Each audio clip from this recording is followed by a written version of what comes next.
So I haven't done NXT UK in a while, and I got back just in time for a women's title match. It's not too shabby at all. Let's talk about it.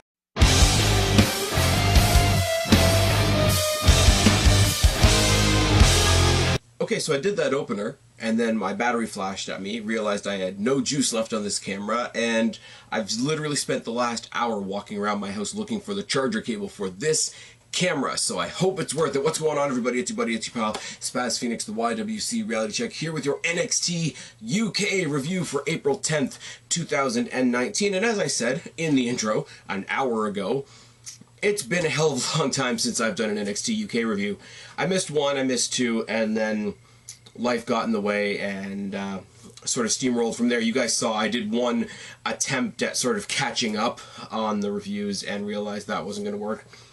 So I just thought, fresh clean palette after WrestleMania, why the hell not? Don't know when the NXT UK reviews are going to be done throughout the week. It may be done before NXT on a Wednesday if I've got the time. It might be done the next day on Thursday if I've got the time. But cards on the table. I have not caught up on NXT UK. I dove in here completely blind. I thought they were doing the NXT UK tapings from New York, realized right away that they were in Coventry in the UK advertising the stuff in New York for next week, so I'm already off to the races. And then I've got a video package between Jinny and Toni Storm, so I guess they've got a feud now, and I guess that feud's gonna play itself out tonight because they've got a title match in the main event tonight. So apparently I missed something there, but then we see Travis Banks coming out. I like Travis Banks. He kind of reminds me of babyface Sami Zayn, which is interesting to say after we've seen what he is on Raw now after his comeback. He's taking on Kassius Ohno for reasons. Apparently he attacked Ashton Smith sometime in the time that I wasn't watching, and now we've got this match. Travis Banks, who I really like, versus Kassius Ohno, who... I can't say it without sounding mean, but I don't know why he has a job. I really don't. Because, and I'm not just saying that to be mean. People think I come up here all the time to say mean things.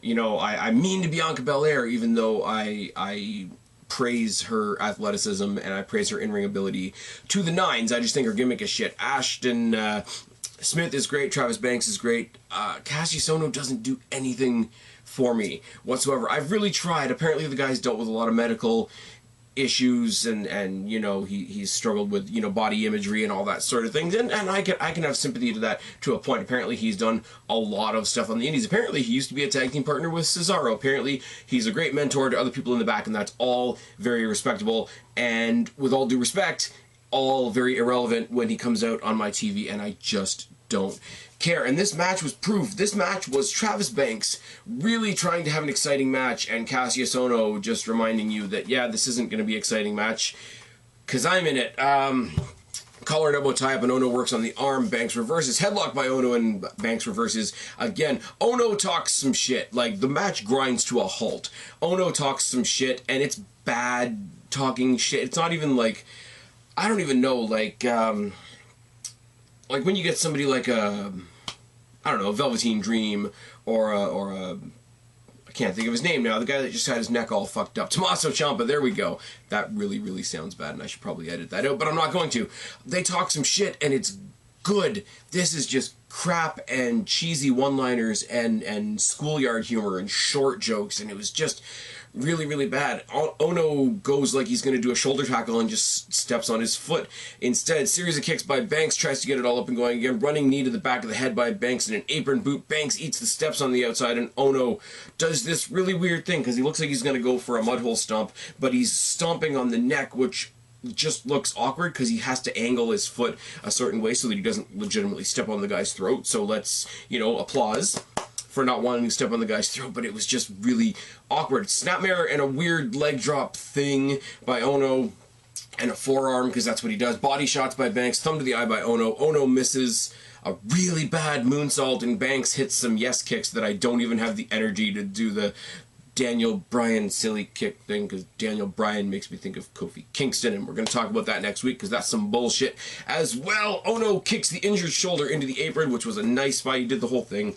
Fit Finlay back in the day, get you trapped in the apron skirt and just boots you and whatever. And we're trying to tell a story about the injured shoulder, and Travis Banks is trying to tell the story really well, and it's just not. Banks drop kicks Ohno off the apron, hits him with a suicide dive, running knee by Banks on the outside, and a double stomp forearm by Ohno. Kiwi Crusher by Banks should have got the win, but it didn't. We got a boot by Ohno, and Ohno's finisher, which is called the Rubik's Cube, for reasons. Somebody help me down in the box below. Boot by Ohno and a Rubik's Cube and multiple pin attempts. Eventually Banks rolls him over into a victory, and this was just, I don't know what this did. I would love to just sit here and make fun of Kassius Ohno because that's what I'm doing, but it was, I don't know. Somebody please down in the comment section below tell me who this match helped, because it didn't help anybody. Oh yes, go to a video package. 2 weeks ago, apparently Rhea Ripley was out there in the ring talking some shit, and she was interrupted by Piper Niven. Now that's a bummer. Any of you that liked my coverage of the Mae Young Classic #2 knows that I really liked Piper Niven, and I really hope they signed her, and it was a bummer that they didn't sign her the first time around. I said that, I think, or at least I meant to say it. I'm very tired post-WrestleMania weekend, getting back to work and all that sort of thing. But Piper Niven is in WWE NXT UK now, and I missed that debut, apparently. That's just fine and wonderful. We got a recap of Dunn versus Walter, and Walter being the new champion. I'm going to talk a lot more about this when I do my actual proper NXT review. Great match. A lot of people say it went too long, and a lot of people are wrong. Let's just go with that. We interviewed Jordan Devlin in the back about the Dunn-Walter match. 4 reasons. He basically says that Dunn is a loser and he wants a shot at Walter. Okay, you're gonna die. That's what's going to happen there. I don't. I mean, I get it. Obviously, Devlin's gonna go face Walter, get squashed, make Walter look great, etc. But in the parlance of kayfabe, I don't know why an announcer would go randomly to Jordan Devlin and say, Jordan Devlin, what do you think about the Pete Dunne-Walter match? Because there's a lot of people in line, I would think, before Jordan Devlin, and I like Jordan Devlin, but Jesus fucking Christ, put one of the Coffee Boys in there against Walter first, or something. Anyways, Killer Kelly versus the debuting Piper Niven was an interesting, fun little match. Again, flashback to the most recent Mae Young Classic, which I said at the time was basically a preview for this brand, and it really was, wasn't it? Oh yes. Collar and elbow tie-up and a takedown by Piper, a collar and elbow tie-up again, and Piper works the arm and a cravat by Kelly, shoulder tackle and a front slam and a senton by Piper. I mean, let's be real, I'm not being rude about this, she's a bigger girl. A senton is gonna fucking wreck your ribs, is it not? Running splash by Piper and a grounded Cobra Clutch, and she's got the Cobra Clutch on, and it's good, and the Cobra Clutch, you know, has history and all that sort of thing, but a Cobra Clutch by somebody with that much of a size advantage grinding you into the mat is a really nice little touch. It's good. Piper eats turnbuckle face first and corner strikes by Kelly, a backpack sleeper by Kelly, and a back elbow by Piper, a corner cannonball by Piper. And again, it's the same as when Kevin Owens does it. I'm not saying this in a disrespectful or a demeaning type of way, but when you're that much bigger than your opponent, the cannonball looks pretty fucking devastating, does it not? She then hits off what I can only describe as a snap Michinoku driver for the win. Rhea Ripley comes down the ramp. She's about to slide into the ring, but Piper catches her, thinks twice about it, you know. Discretion is the better part of valor, as the heels would say, and obviously I don't know if there's another takeover coming down the pipe. I haven't read the dirt sheets, I haven't read the spoilers, etc. But I would like to think the next big feud, or, you know, throw Storm in there as well. There's a spoiler for the main event. Storm, Rhea Ripley, and Piper Niven could have a cool triple threat if they decide to go that way. Joseph Connors comes out and he's facing Jack Stars. If you're facing Jack Stars, you know it's a squash match, so Connors kills him for a little bit. I'm not going to lie. I fast-forwarded this match a little bit because it was very extended, because there's not really squash matches in NXT or NXT UK. They always do something, but this was really just a long squash match, and that's what Jack Stars does.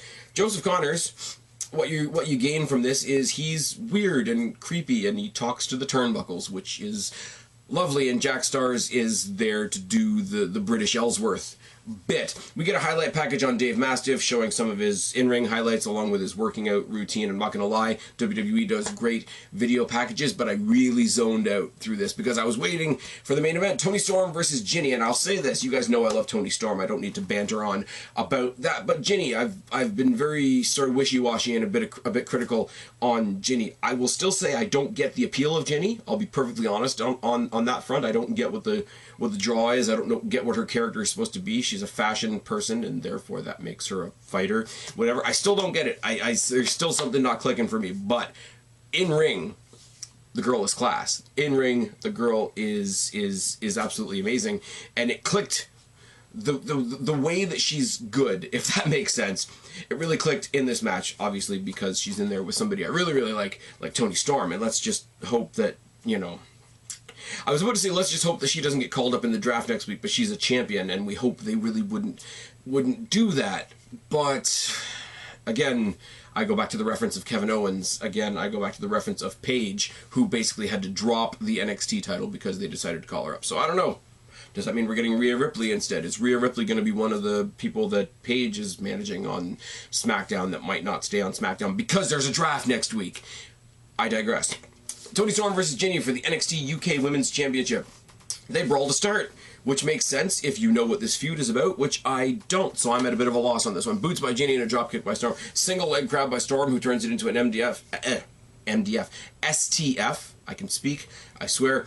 Stomps to the knee and then to the back, and then she stomps the knee on the break. She's in the STF, and she holds onto it a little bit longer till the referee starts counting her down, breaks it, but stomps on the knee on the break of the submission roll. I thought that was a really nice touch. A little bit of an edge to a babyface character like Toni Storm is really good. Dragon screw by Jinny, and she goes for a camel clutch and turns it into a surfboard. Toni Storm uses Jinny's own surfboard against her, and I wish this was a Bash at the Beach reference, but it's really not. Head scissor by Jinny, shots to the back by Jinny, back elbow by Storm, crossface by Jinny, and an arm drag into the corner, which is a nice spot. Curb stomp by Jinny. I don't know whether it was intentional, but that's what it looked like. Rides a headlock for a while and follows it up with some slaps in the face. Rolling Germans by Storm. She sort of struggles on the third one, but eventually gets her into the corner, hits her with a hip attack. Amazing! I love Toni Storm. Have I mentioned that? I love the fact that even her logo on the Tron looks like the Hailstorm logo, which is, again, another point for me. Rolling Germans by Storm, corner hip attack, corner tackle by Jinny, and a stiff with like 27 Fs at the end. Headbutt by Toni Storm. She is not afraid of those headbutts, is she? Both women trade some forearms in the middle of the ring. There's a high knee by Jinny. Head scissor by Jinny is countered straight up into a power bomb by Storm, followed by the Storm Zero. Storm obviously gets the win. As I say, Jinny's starting to win me over in the ring. Still don't get her gimmick. Somebody explained it to me again down in the box below. Toni Storm is their star in that division along with Rhea Ripley, so you knew she wasn't going to lose the title here, but this was a showcase for both women. For Toni Storm, it was, I'm the champ. You know how good I am. Let me show you once again. For Jinny, again, it's very much a case of she's crawling up there in, I don't know about anybody else's opinion, but definitely mine. I haven't done NXT UK for a while. Anything that I have missed in the past little while, you guys can inform me of down below as you do. But I'm losing my voice, and I still got to go watch proper NXT and do that review as well, which is going to go up in the premiere. I'm trying to get the premiere thing all up and going. I'm going to give you guys a bunch of other updates in the NXT proper review, and yeah, that's about it. Before I lose my voice, I've been Spaz, your YWC Reality Check. Subscribe up there, talk down there, start a conversation, keep all these conversations going. Don't be a stranger. I will talk to each and every last one of you later, but for right now, I am tagging out. Bye, guys.